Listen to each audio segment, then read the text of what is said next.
Welcome back, everyone. We're Simply Bitcoin. We break down the news, the daily fail, meme review, software releases, hardware releases, and the plebsites. All right, Nico, it's just you and me today, and we are diving into the numbers. Let's do it, my friend. Number time! Brought to you by Nodl. They make some of the best Bitcoin nodes, like the Nodl One. Run your own version of Bitcoin Core and the Lightning Network, all in the comfort of your own home. Remember, guys, if you don't run your own Bitcoin node, you're trusting someone else's. And that's a big no-no for privacy. So get yourself a Nodl Bitcoin node today. At the time of this recording, the block height is 741,891. The Bitcoin price, 20,005. I'll take it.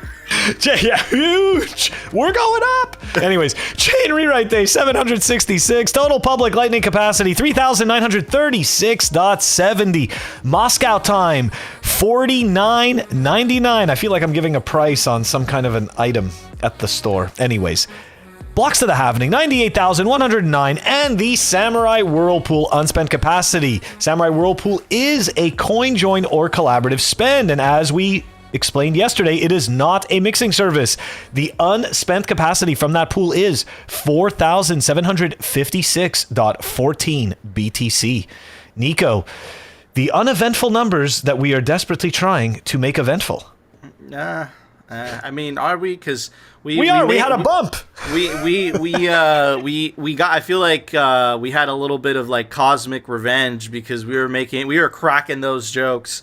Bitcoin is that new 30K price, and then blah. That's right. And then the domino effect of all these shitcoin services started happening. Luna wrecked, Celsius wrecked, and BlockFi got really close. We're going to talk about that later today. Anyways. So today I'm going to talk a little bit about one of two of Bitcoin's attack vectors, and this is how the government's social movements, they are going to attack Bitcoin. I told you guys earlier, a couple weeks ago, they're going to use two. The main two. They're going to attack Bitcoin self-custody. And the second one, they're going to attack Bitcoins for environmental reasons, right? You know, the whole argument, Bitcoin uses too much energy, it's bad for the environment, but it doesn't dig into the nuance. It doesn't get into the nuance of the fact that Bitcoin uses stranded energy that was already going to waste. And in the example of Bitcoin miners using excess flared gas to power Bitcoin miners, it's actually helping the environment, because if not, that excess gas, the methane, would be vented into the atmosphere. And methane is actually one of the worst and environmentally damaging gases that could be released into the atmosphere.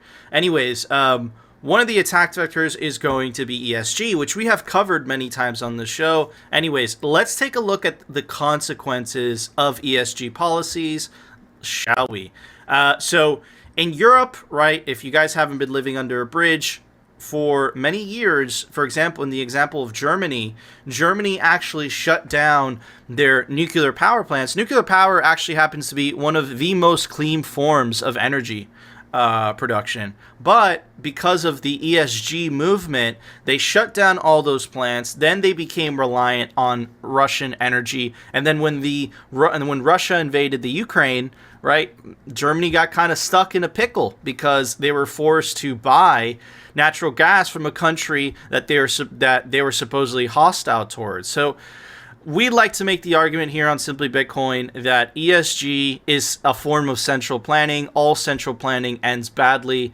It's not a good thing. And it's definitely going to be used as a mechanism to attack Bitcoin mining. Anyways, check out this tweet by the legendary Marty Bent. ESG has officially collapsed its first economy. Sri Lanka hastily pivoted away from essential fertilizer in the name of ESG and watched its crop yields plummet.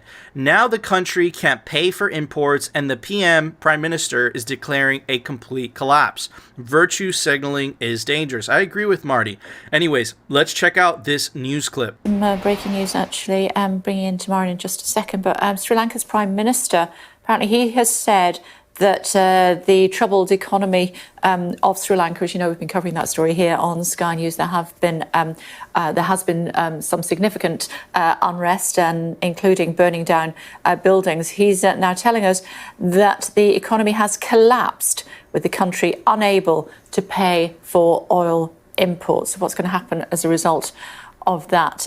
Beautiful island, of course, Sri Lanka, very rich and varied, but big economic problems at the moment, and the economy, we're told, has collapsed, with the country unable to pay for oil imports. Get more on that and update you in just a few moments' time. That is absolutely crazy. Literally telling you that a country has collapsed, and I'm sure it's not 100% to blame, but you could partially blame these ESG policies, right? And Germany is a shining example of that. It's the virtue signaling meets reality, right? Anyway, so we'll get to the meme review. When we get to the meme review towards the end of the show, I'll show you pictures of headlines of this backtrack. It's absolutely hilarious. And if you actually take a look, you take a deep dive into what these so-called ESG funds are doing, it's a bunch of hypocrisy. It's cheap virtue signaling, nothing more. And this is how all central planning ends up. Anyways, let's check out this article by Bloomberg. If you're listening to the audio version, specifically Twitter Spaces, stay till after the show and we will do a live Q&A. Anyways, one of this year's top performing managers of so-called sustainable funds has relied on assets that aren't normally associated with environmental, social, governance investing, in a strategy that's ended up trouncing his peers. The Horizon Azoni Energy Prime booked a return of 15.7% this year. That's a great return. As of Friday, according to data compiled by Bloomberg, its main holdings, check this out, guys, ConocoPhillips, followed by Valero Energy Corp, and ExxonMobil. The three fossil fuel stocks top a portfolio demanded by energy and raw materials. The Eurozone fund markets itself as a so-called Article 8 product within the EU Sustainable Finance Disclosure Regulation, meaning it promotes sustainability. The contents of the fund are a bit controversial from an ESG point, no shit, said Francisco Sadati, head of research and portfolio management at Eurozone Asset Management, which oversees about $450 billion, but being highly concentrated in energy and raw materials made the fund successful in the current climate, he said in an interview. So again, there are so many holes in this ESG BS. This is a form of central planning. It's also used as a moat by firms like BlackRock, right? Because they use that to strong other companies to be ESG compliant, which sets a bar. It's expensive to be ESG compliant, right? So it kind of stifles out competition as well. This whole thing is rotten. It's rotten. And listen, the fight against ESG is a fight for Bitcoin, because this is going to be, I'm calling it right now, this is going to be a method and a mechanism that they attack the energy use of Bitcoin, saying that's not a justifiable energy use. That's not ESG compliant. But when you look under the rock of these huge firms, they're buying energy companies themselves, and it gets the stamp of approval. Not to mention, I don't know if you guys noticed, ExxonMobil was one of the companies that this firm bought, and ExxonMobil, it was confirmed earlier on this year, was mining Bitcoin in North Dakota using excess natural gas. So the whole thing is just, it's a clown show after a clown show, total joke. This thing must be defeated. I think the truth is going to win here, but that doesn't mean that they're not going to push back. Anyways, Phil, what are your thoughts on environmental social justice? Yes. Look, it definitely governance. Freudian slip. Freudian slip there. See, I was gonna say, I'm like, when you first said it, I was like, yeah, I'm like, that could work. I'm like, but it is governance, and technically it's all the same thing. But look, at the end of the day, it's all virtue signaling. And really what it is a very clever way to create a moat that makes it possible so that the goalposts can just continue to move, and you can never really get your hands wrapped around it. Right? Like as soon as a company starts to comply, look, maybe this company is bad for business somewhere else. Oh, well, all of a sudden we can move the goalposts. We can make it a little more stringent. But at the end of the day, what it is it's a moat designed to keep our friends, whatever it is that we consider our friends in this business, we keep them close. And we make sure to keep the non-desirables outside the moat. That's exactly what it's used for.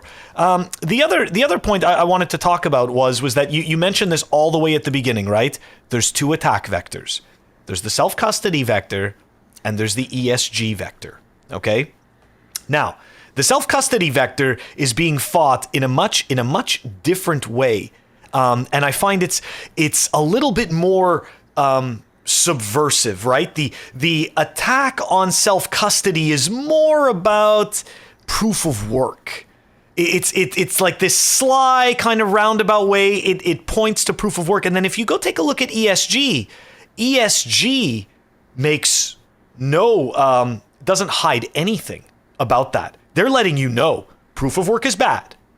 It's not justified, and we need proof of stake. And the last piece to this is this, right? Take a look at the people who are championing ESG, okay?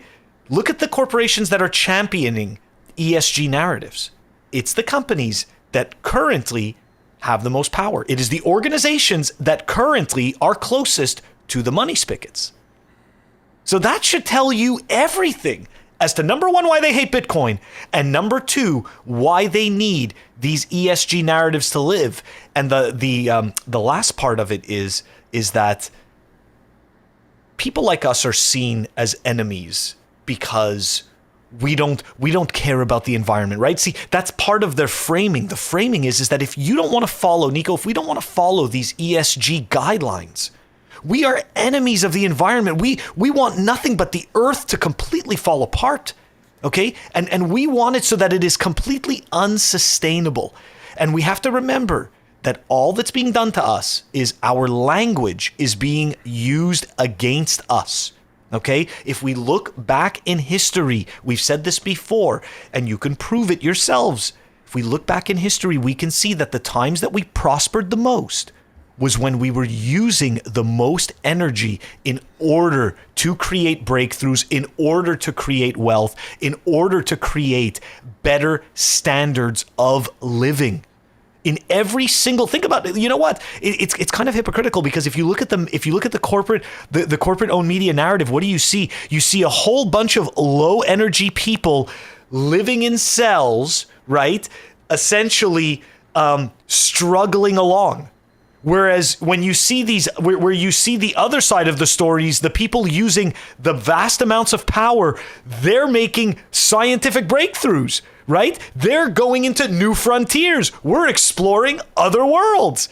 Like, think about that, right? If there was low energy, do you think that, not that I'm making a use case for gold, but you think that people would have started to mine gold? You think that people would have found those rare earth metals that are making your computers and smartphones today if we were sitting there with this low energy ESG shit? You'd be sitting in a freaking hut with nothing. And they'd be like, whoa, don't breathe too fast. You're going to waste some of that oxygen. Anyways, just saying that we are the carbon they want to reduce. We are the ESG they want to control. And believe me, if everything could be taken away from us and controlled by these very small, intelligent groups, the existence would be so much better, Nico. Yeah, you'll nothing be happy. Right? They don't even hide anymore. Nope. It's absolutely despicable. I've said this a couple times on the show. If you control energy, you control people.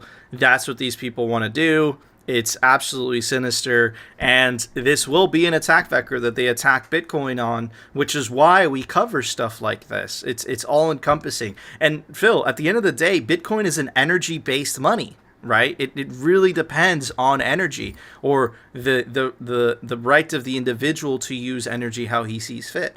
But yeah, the intellectual elites can't have that. They can't have the deplorables making their own decisions about their lives. Anyways, Phil, it's time for The Daily News. brought to you by CryptoCloaks.com. They make some of the best 3D printed Bitcoin merch, like the famous 3D printed Bitcoin grenade toy. It comes in any custom color your heart desires. You want to simply Bitcoin colors? He could do that.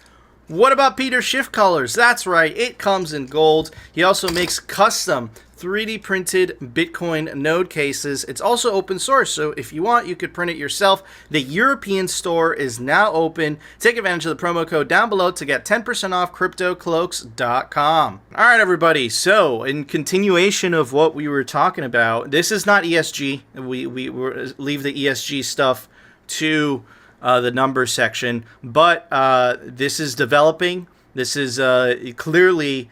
There is a battle in DC, okay? And the battle is over Bitcoin's energy use. This is the famous Huffman letter to the EPA. And let's check out what it has to say. First, I want to read what senators, or some of the senators that signed on to this. Is the famous Brad Sherman, who absolutely hates Bitcoin. We have AOC, who's famous. We have Rashida Tlaib, Andre Carson, Steve Cohen, James McGovern. So signed off by a couple House representatives. Anyways, let's check out what the first passage has to say. We write to request the Environmental Protection Agency ensure cryptocurrency mining facilities are not violating foundational environmental statutes like the Clean Air Act or the Clean Water Act. We have serious concerns regarding reports that cryptocurrency facilities across the country are polluting communities and are having an outside contribution to green gas emissions. As cryptocurrency gains popularity, it is essential to understand the environmental risk and pollution associated with the industry. So I'm going to highlight this part, guys, because I think it's very important. And for our audio listeners, I am highlighting greenhouse gas emissions. I'm gonna get back to that. And today, which is the reason I'm covering this, we had a letter from our favorite Bitcoin senator, Elizabeth Warren. That was irony, or that was a joke. That was comedy. Anyways, U.S. Senators Sheldon Whitehouse, Elizabeth Warren, Tina Smith, Jeff Merkley, and Ed Markey have sent a letter to the White House Office of Science and Technology Policy raising concerns that energy-intensive crypto mining is taking a heavy toll on the environment and threatens to pull the nation further off track from meeting its climate commitments. The senators propose requiring the crypto miners use verified new zero-carbon energy sources and improve transparency across the industry's carbon footprint. The continued use of proof-of-work mining directly threatens the United States' ability to meet its climate goals. We recommend that the United States restrict energy use for crypto mining to verified new zero-carbon sources to increase transparency on energy use. Now, I'm calling bullshit. And the reason I'm calling bullshit, connect the dots, guys, on this letter, on the Huffman letter, we have Brad Sherman signing on to this, and Brad Sherman is a very vocal anti-Bitcoin congressman, right? So I want you guys to remember what happened in Norway. In Norway, back in May 13th, we covered this when this came out. Bitcoin mining in Norway gets the green light as the proposed ban rejected. The proposal to ban Bitcoin mining in Norway was first suggested in March this year by the Red Party, Norway's Communist Party, in this week's vote. The proposal was overturned as only Norway's left-leaning parties, including the Socialist Left Party, the Red Party, and the Green Party, would support a ban on crypto mining. Guys, here is the signal. Pay attention to this. Norway now contributes as much as 1% to the global Bitcoin hash rate, taking advantage of 100% renewable energy in the land of midnight sun. And here's a graph for our audio listeners. This is a graph of Norway's electricity generation. 88% comes from hydro, 10% comes from wind, and 2% comes from other sources. So you could make the argument, okay, 2% of sources in Norway come from fossil fuels, but we know that 100% of the Bitcoin mining in Norway was powered by renewable energies, but they still wanted to ban it.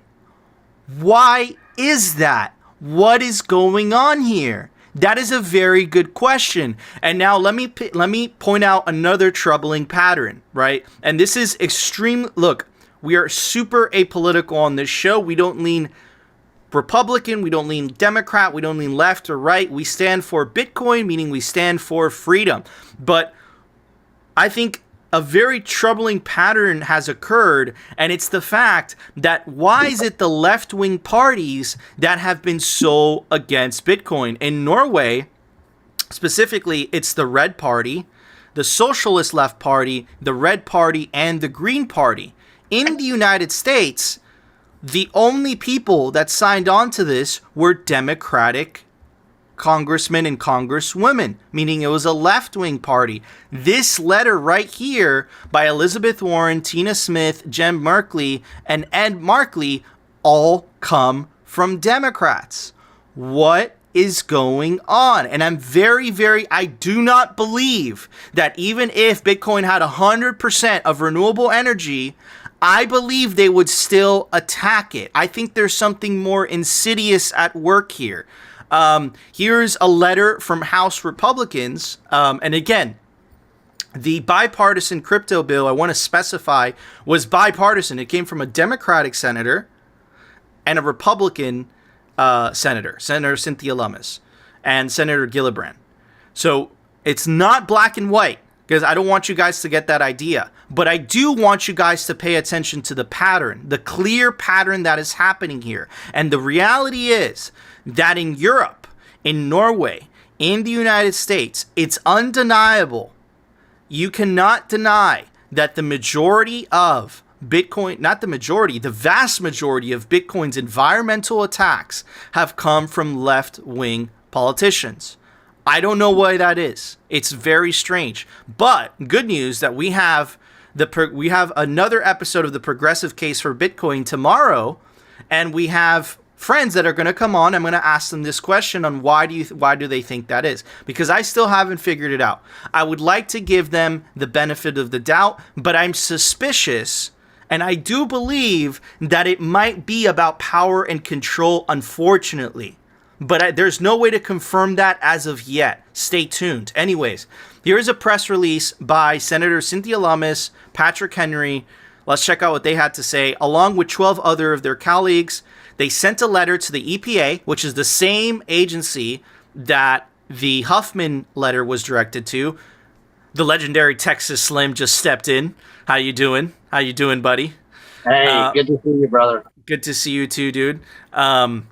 House Financial Services Committee Republican leader Patrick McHenry and Senator Cynthia Lummis, along with 12 other of their colleagues, sent a letter to EPA Administrator Michael Regan urging him to fully study the potential environmental impacts of digital asset mining, including beneficial uses, before considering environmental regulation. The letter is a follow-up to one sent by a number of House members in April 2022, which misunderstood many of the realities and data relating to digital asset miners. To quote the letter, it says, "As you know, a substantial portion of digital asset miners' energy use is based on renewable sources." They conveniently left that part out. Additionally, many miners use other power sources like natural gas that may otherwise go unused. Okay, so I'm going to relate back to the Huffman letter where it says having an outsized contribution to greenhouse gases.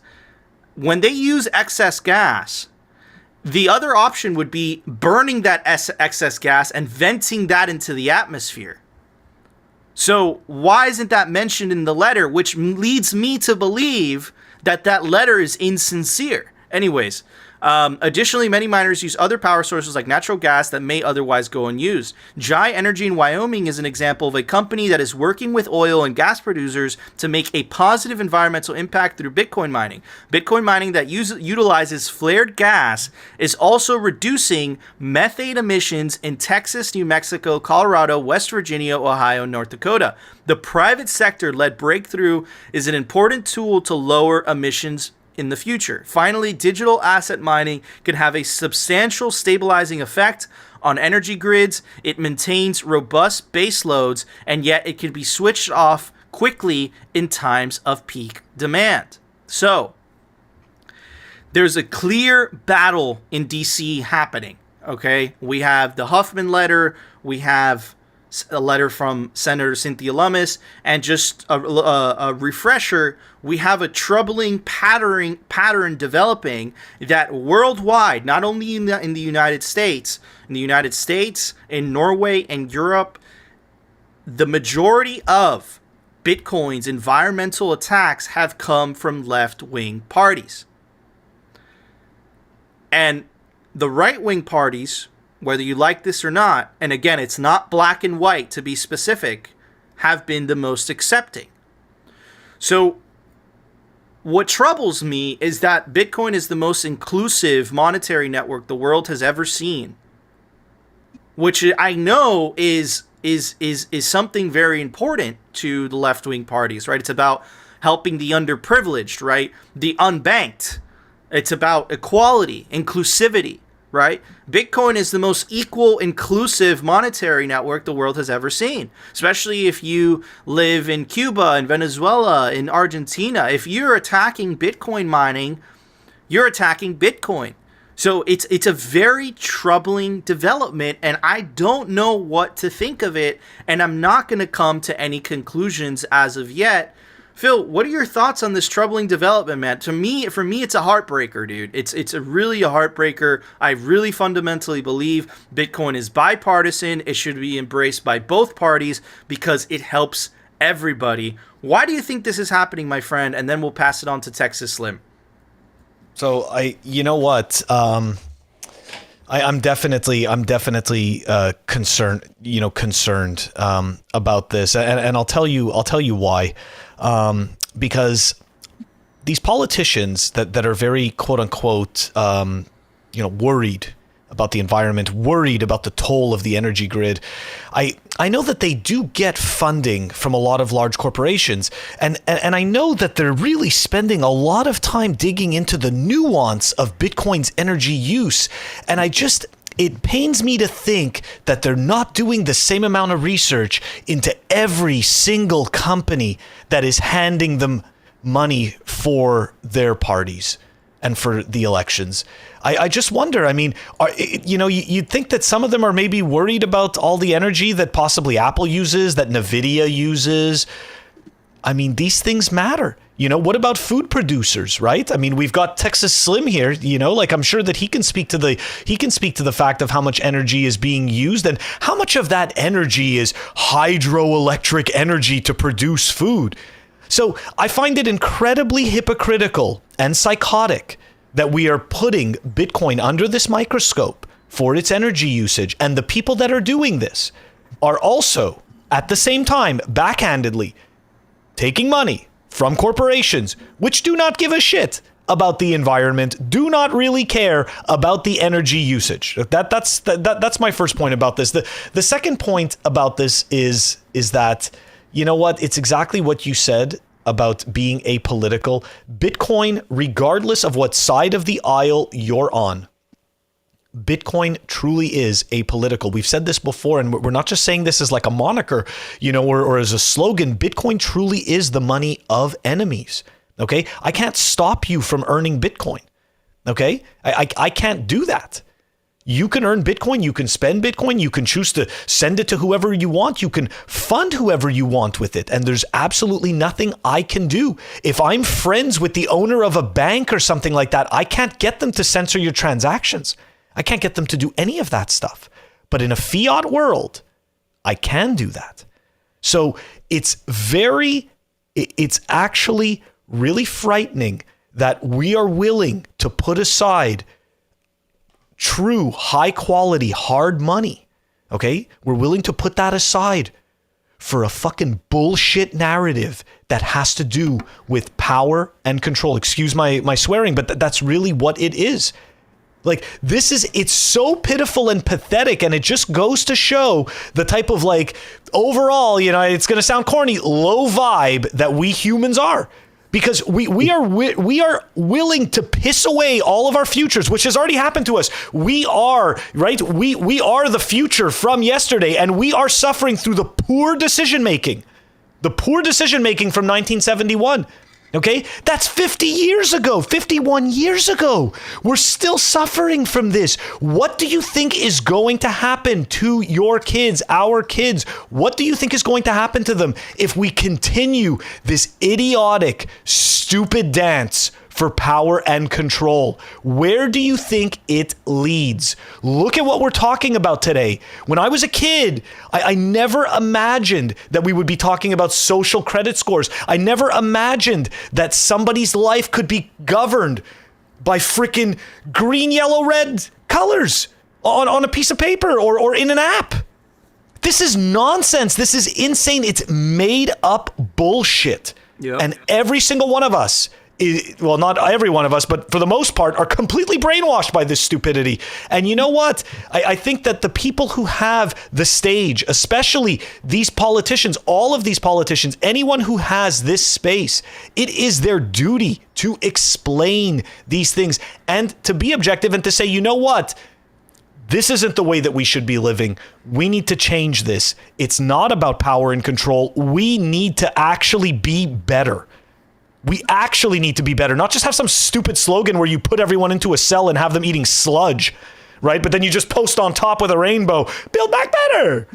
Like, that's not how this works. Dude, it's absolutely crazy. Phil went on a Nico rant just now. I'm still kind of shocked. I've never heard Phil go off like that.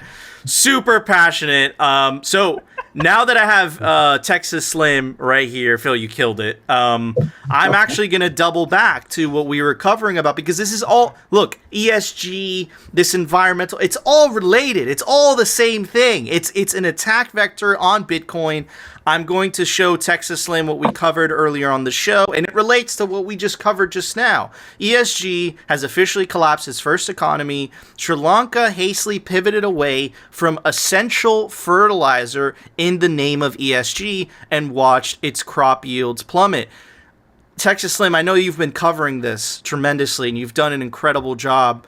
What are they doing? Because this is, look, you control energy, you control food. It's all encompassing. It's about power and control. I don't know if, to give them the benefit of the doubt and to be neutral, I don't know if those letters by Democratic senators and Democratic congressmen and women has to do with power and control. I would like to remain on the fence with that. But the ESG stuff definitely has to do with power and control. And I suspect that the letters from the Democratic congressmen and women have to do with power and the control, but I don't know that 100% for sure as of yet. So Texas Slim, what are they doing to our food? What are they doing to fertilizers? What's all this about?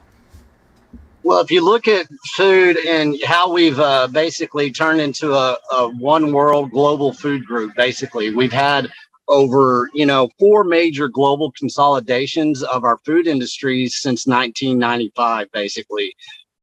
What people don't understand, and what I've been trying to signal out, is all these contracts have been signed. Global contracts are moving forward, and we're talking about the politicians that are basically kind of covering their ass in a big playground here, in a big audience, to where they can, I would say that what people don't understand, there's a major food industry shift that's going across the world right now. The manipulations that you see within fertilizer, the manipulations that you see against the cow itself. Cow is now a carbon hazard. Phil brought up, hey, we're going to be judged by a social credit score. Well, let's put the ESG into that. The cow being a carbon hazard is going to identify you as a bad citizen in the long run. That's their intentions. And the reason they do this is, what is the source of the seed of their intentions? Well, who was it? Kissinger. You control the food, you control the world.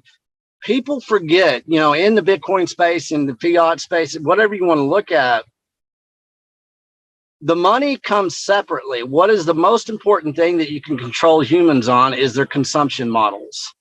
And with our food industry since 1971, we've become very complacent with our consumption.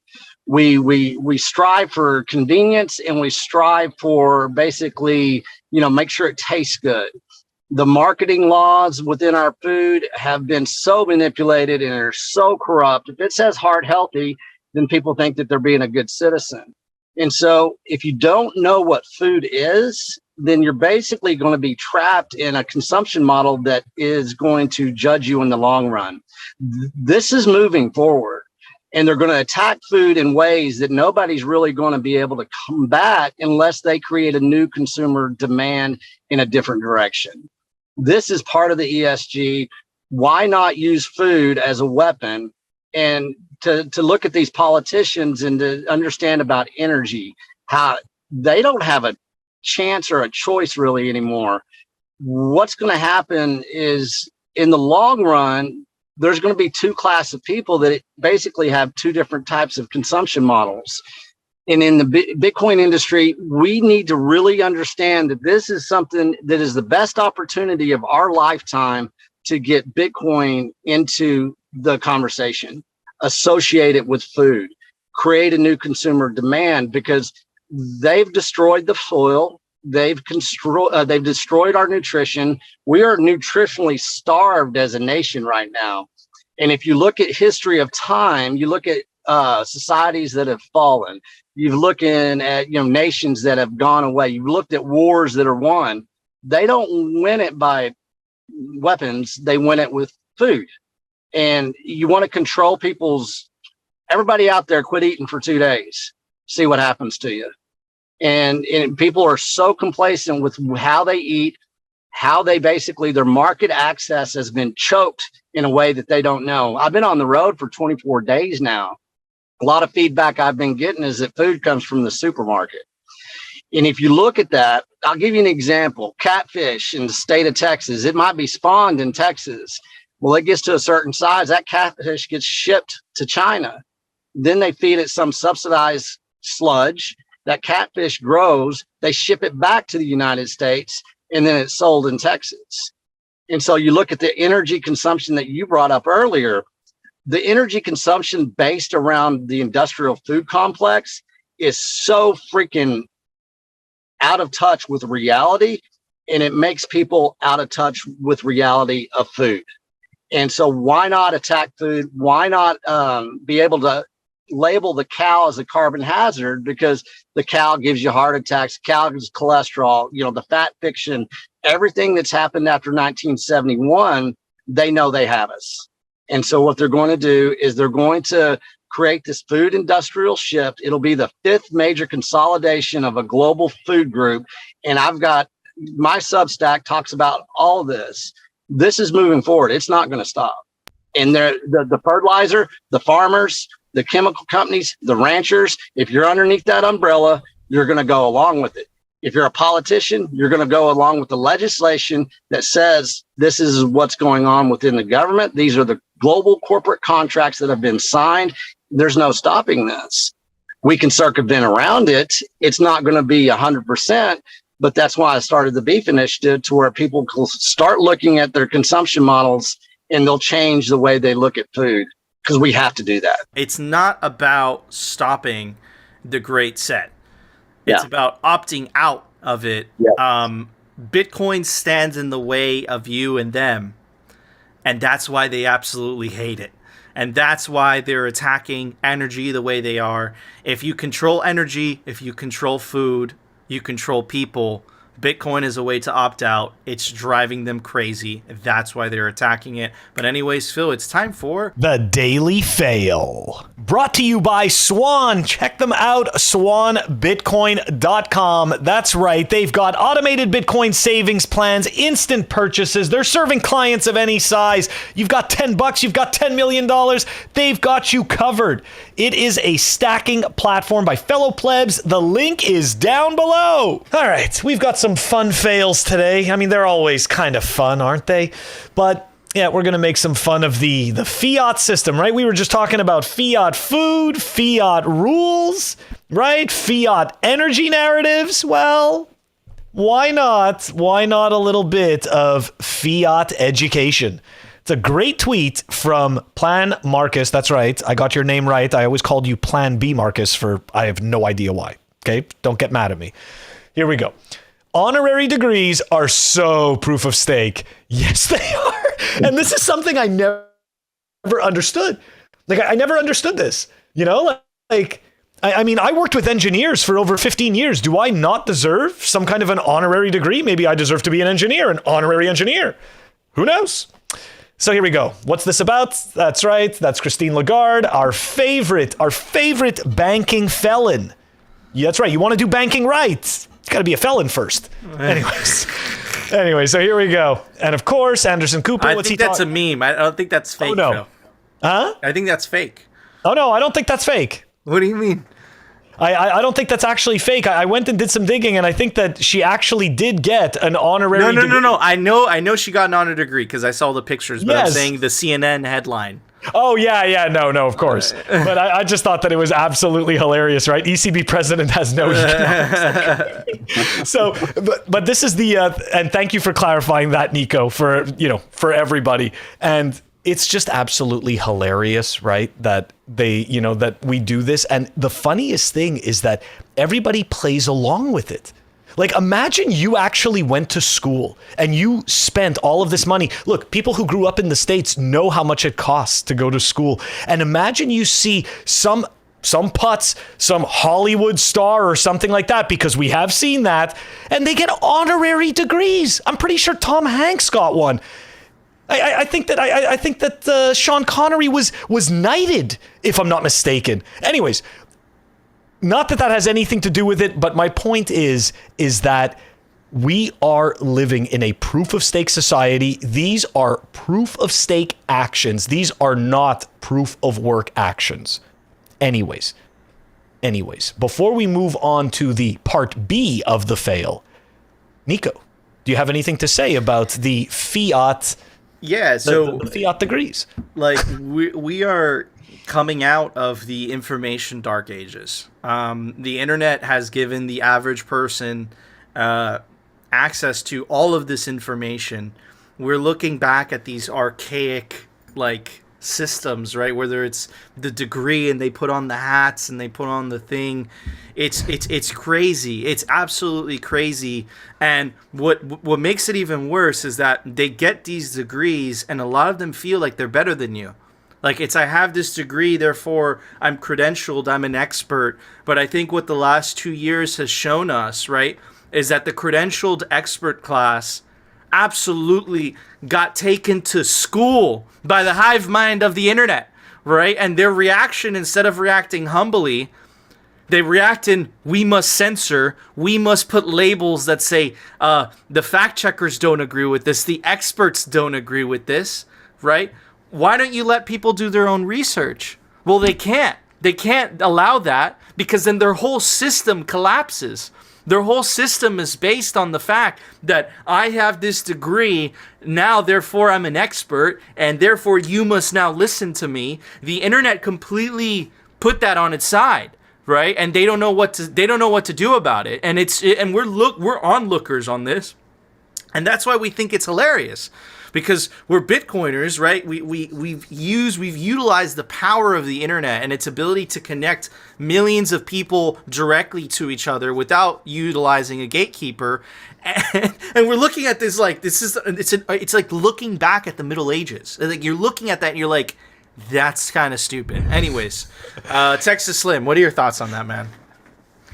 I saw that the other day real quick, or whenever it was, and because I've been on the road so much, the only thing I can really come to is that the deluxe rent seeking that goes on basically with this higher, I think they're extremely desperate whenever they do this messaging in this basically hierarchy of status. And it's worked in the past, but I see it cracking right now. And as far as it, one thing that I can see as a fail as well is that all three of us here are pretty damn good researchers. That's what we do, right? And we research to get some truth.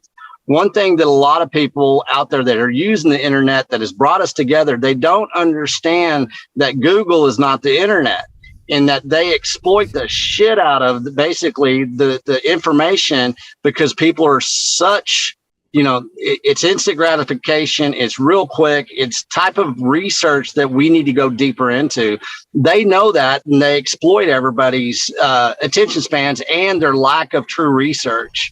So, and that's what is kind of sad, because doing something like that, CNN, the people that, they have no clue of who Lagarde is, and that she's basically she's very good at presenting herself, as somebody that's an authority. What we have to do is understand that we do not have to basically have this spoon-fed type of information anymore. I haven't watched TV for 3 years, so I don't know what's really going out there, but I see it in the reflection of who we are right now as a society. I talked to a lot of people on the road the other day, as I've been, like 23 days. People think a road trip across the United States is on the interstate. They don't understand that the country that we have right now and how it's being taken from us, and also the opportunity that's out there for us as Bitcoiners to rebuild a society that is yearning to have people get off the freaking interstate. By saying that, we can't use the internet the way we've used it in the past. We have to get off the fucking interstate here, and we have to get on those side roads. That's where the valuable information is.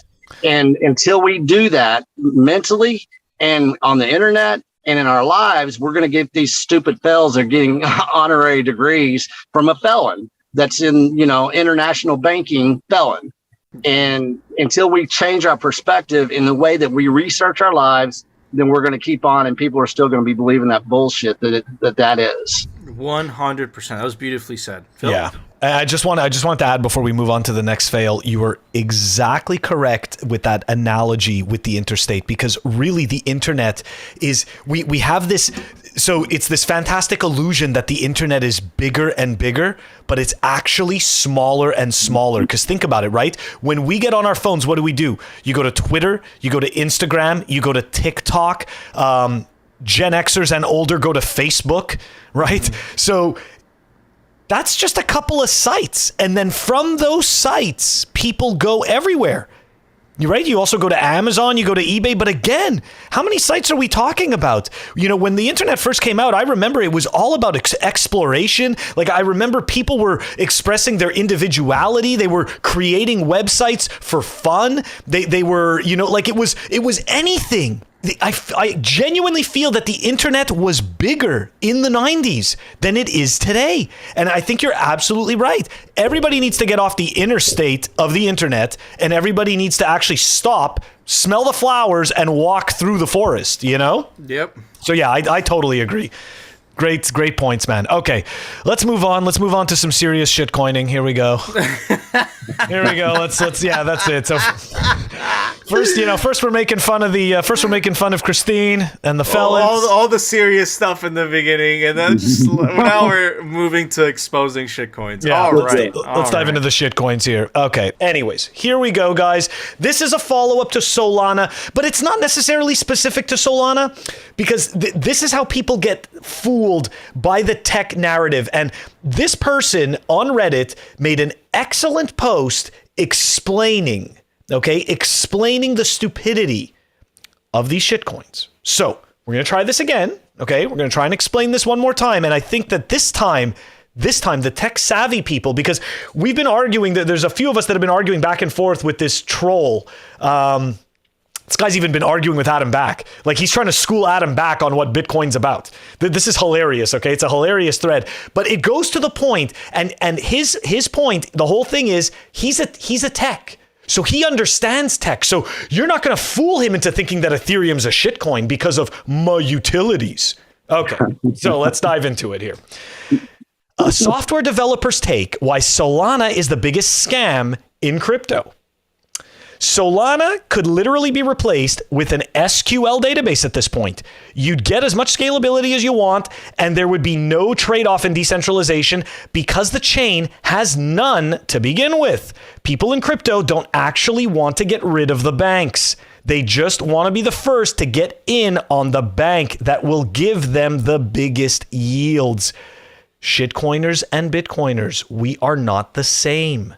Okay? So this reference here to the crypto people, that's shitcoining. Okay? That's what the shitcoiners are looking for. Anyways, let's continue on. I can show you a ledger that can scale faster and for cheaper than Solana right now. Moreover, it's more stable and you'll have next to no problems using it because the underlying tech has already been in use since the 1970s. Ooh, do go on. I may want to purchase some of this coin. Here we go. Since the 70s, it was around before Bitcoin. Anyways, it's called an SQL database. Oh my God, no way. It's kind of like the stuff we've been saying for years. Anyways, it can handle millions of transactions per second. True. Even without complex scaling schemes, and it gets faster as you add more machines to it. Also true. I used to install SQL databases and I used to troubleshoot some of the tables and the indexing in it. So yeah, so far all of this is accurate. You can pretty much run any financial application you want on top of it with no problems because in fact, all of the traditional finance is already built on top of it. That's right. They're already using databases that are centralized. Instead of using a complex language like Solidity or Rust, devs can literally use JavaScript. Also true. You can even log into it with your Facebook account. Also correct. Anyways, what I'm describing is 100% centralized. In fact, it's literally the technical foundation for all centralization of data. It's the bookkeeping layer behind the billions and trillions of dollars that the banks and big tech are screwing people out of every day. The settlement layer. That's right.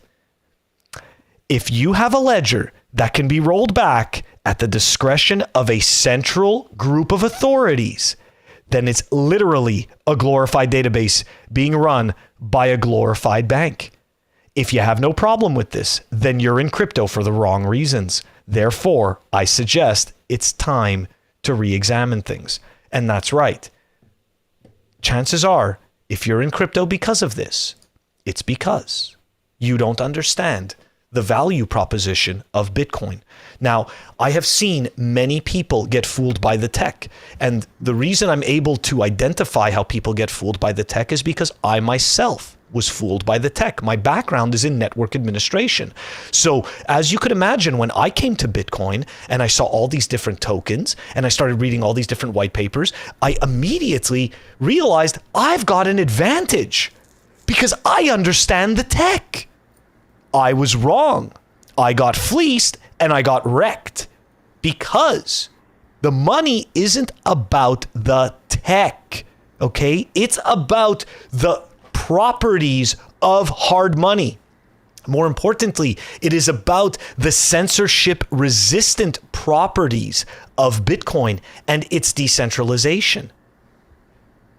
These are very important themes. So if you're here and you are looking for something that the government can't take away from you, and you want to be able to save in something that is unconfiscatable, that is decentralized, that is not controlled by a central entity, then you are looking for Bitcoin. You're not looking for one of these shit coins, okay? The last piece I want to say about this, if that database is so valuable, then why doesn't SQL have its own token? Why didn't Microsoft make a token for it? Now, again, I'm not saying that the data is not valuable, but what I'm trying to illustrate to everyone is that not all of this technology needs to be money. It doesn't all need to be money, because if it does, then SQL should have its own token. Think about it. That's literally when you're buying Solana, okay? When you're buying Ethereum, when you're buying any of these shitcoins, you need to ask yourself, like, why doesn't Microsoft Word have a token? Why doesn't Adobe, right? Adobe Reader or Premiere? We use Premiere to do editing. Why doesn't it have a token? I'm telling you, like, I feel like we're taking crazy pills here. Anyways, Texas Slim, before we go to Nico, what are your thoughts? Oh, just by the way, Nico and Phil, I have 2 honorary degrees as well. I used to work with programmers.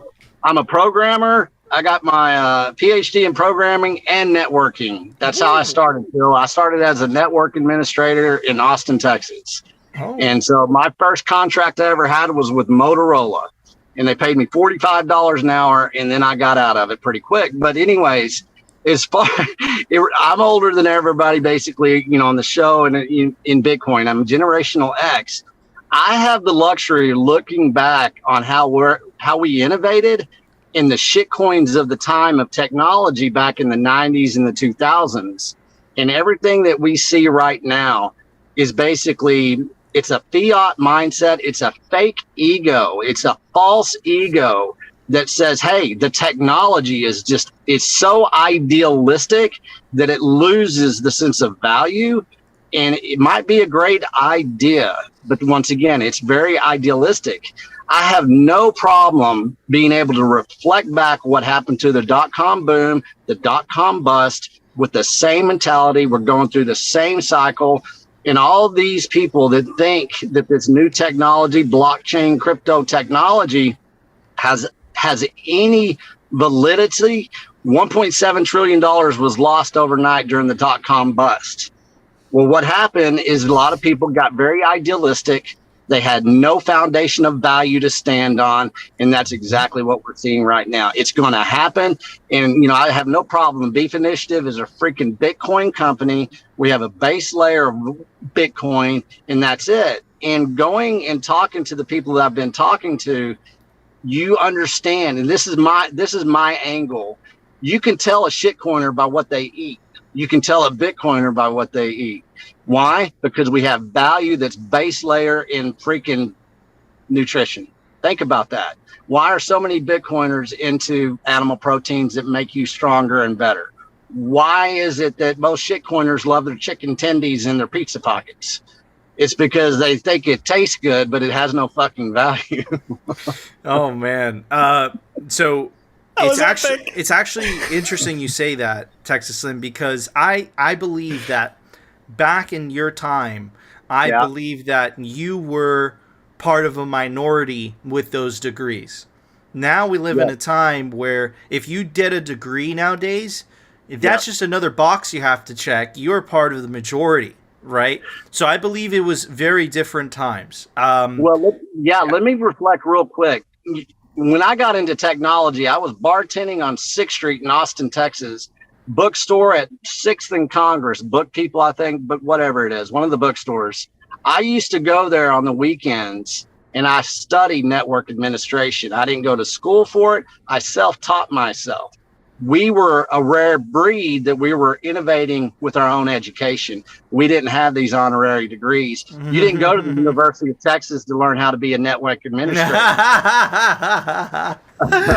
That's amazing. So you learned the way that I learned, as through the internet, but you used the rudimentary internet. You used internet layer 1, which is books, right? Libraries. Exactly. That's awesome.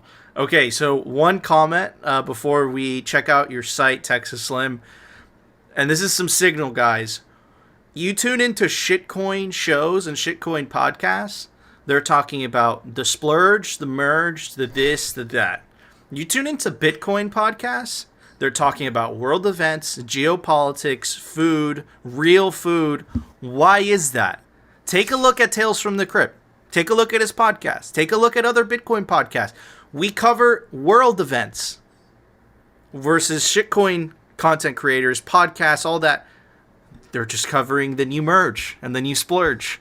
And then the dev team is doing this. You got to join Discord. You got to do this. Now that I've pointed it out to you, you can't unsee it. Anyways, Phil, it's time for The Daily Meme Review. brought to you by Citadel 21. It's the best Bitcoin cultural zine. It's stories, articles, comics by actual Bitcoiners. This is artwork for Volume 10. This is artwork for Volume 2.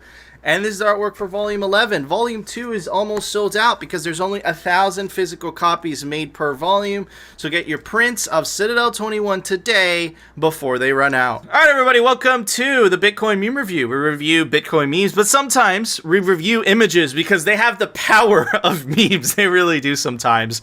Anyways, this is what we were talking about in the very beginning of the show, how Germany went green in 4 easy steps. Shut down clean nuclear, move to unreliable wind and solar, become reliant on Russian natural gas, fire up dirty coal again. You know the bicycle meme where it's like, oh, yes, riding, and then he puts something in the thing and then he blames someone else? Like, oh, man. Anyways, for audio listeners, it says Germany shuts down half of its 6 remaining nuclear plants.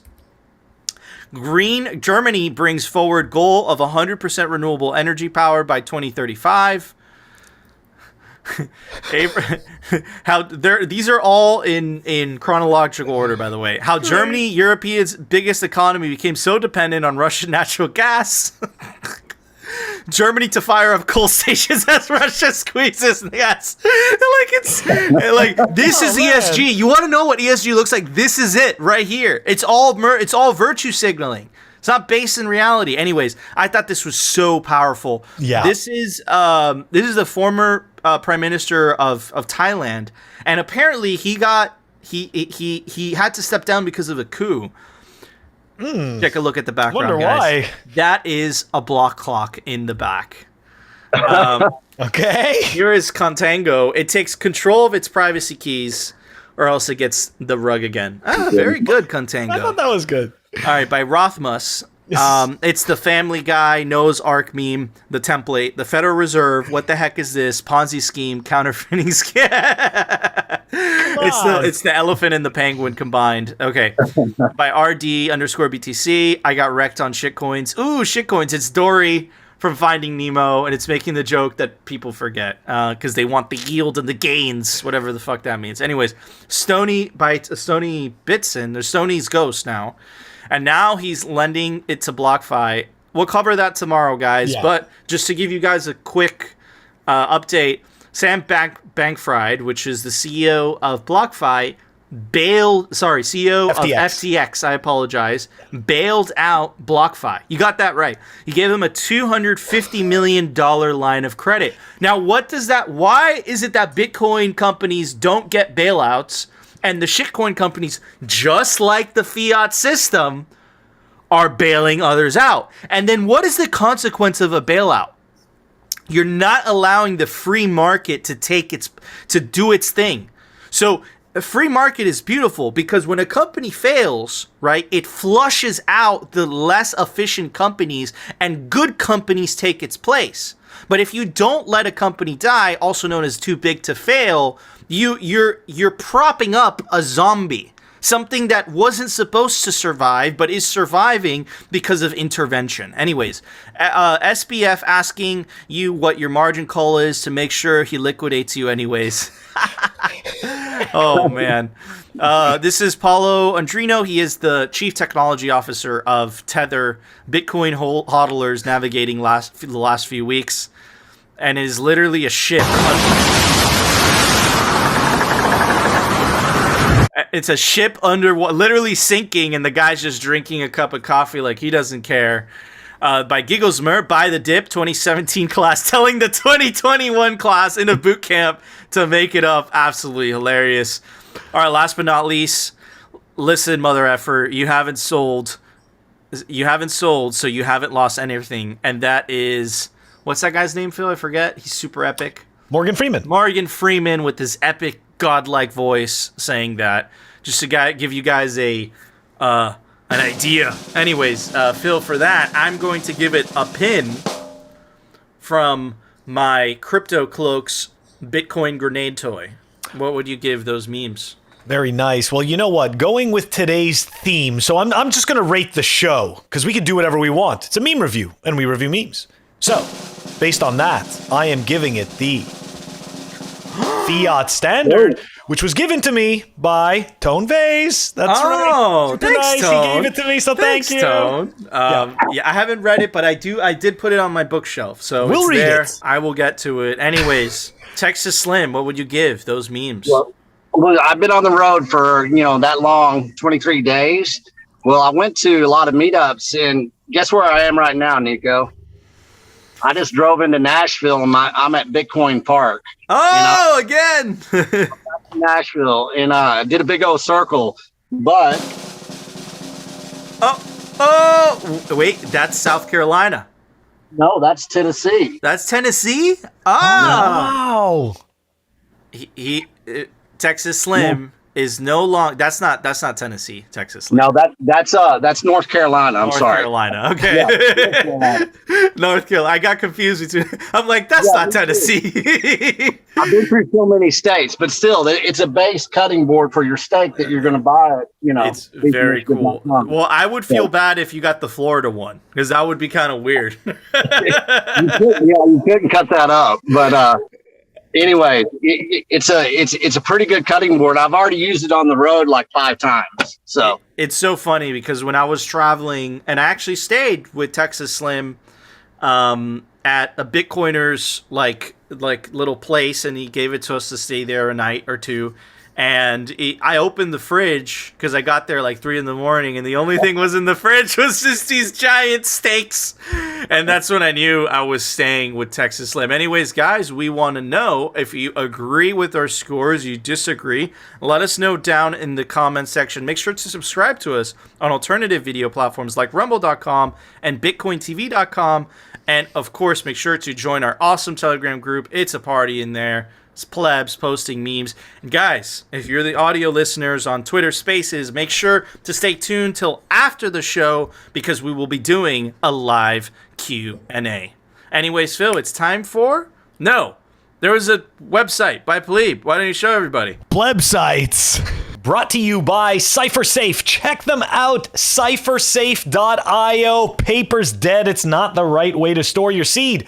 Store your seed in the all-new Cypher Grid or the Cypher Wheel. They both come with a tamper-resistant wire, and the Grid also comes with a punch tool. All right, everybody, check out our awesome guest website where you could order beef, the best beef, the Bitcoin beef on demand to your doorstep. This is beefinitiative.com, has education newsletter, but my favorite part of the website is the beef box. Check this out. Of course, you could pay in Bitcoin. The Prime, the Platinum, the Texas Slims, top hand box, 1 tomahawk, 4 bone-in cowboy ribeyes, $255, steak lovers, $175. The best steak in the business. Check it out. Phil, it's your turn. I'm hungry. Now I'm hungry. You just went through that and it's like, okay, we need to do something for supper. Okay. Anyways, guys, back to the show. Remember, don't forget to check us out on our audio-only platforms, Apple Podcasts, Spotify, and Anchor. If you want to stream us sats, check us out on fountain.fm. You could stream us sats through Breeze. Awesome. Thank you, Phil. All right, guys, that was our show. Before we go, I want to give a very special shout out to our clothing sponsor, RepresentLTD.com. Phil and I wear the hoodies every single day. Also, check out Pirate Beach Bum's Substack, Bear Market Diaries. It's freaking awesome. Go subscribe right now. Pure Pleb Signal. Simply Bitcoin's coming out with a newsletter. We'll give you guys more details as the days go by. And I also want to give a very special shout out to the legendary Texas Slim. You can go give him a follow at Modern T-Man. Definitely go check out his website, beefinitiative.com, the one that we just showed you. Guys, that was our show. If you enjoyed our show, you know what to do. Smash that like button. Of course, you want to continue hearing the Bitcoin news from the pleb perspective. Not the Bitcoin news, it's the world news. You want to continue hearing the world news from the perspective of Bitcoiners. Definitely consider subscribing to Simply Bitcoin, Fails Memes. It's all in there. We'll see you guys tomorrow for a brand new episode. The shortening attention span is part of the fiat design.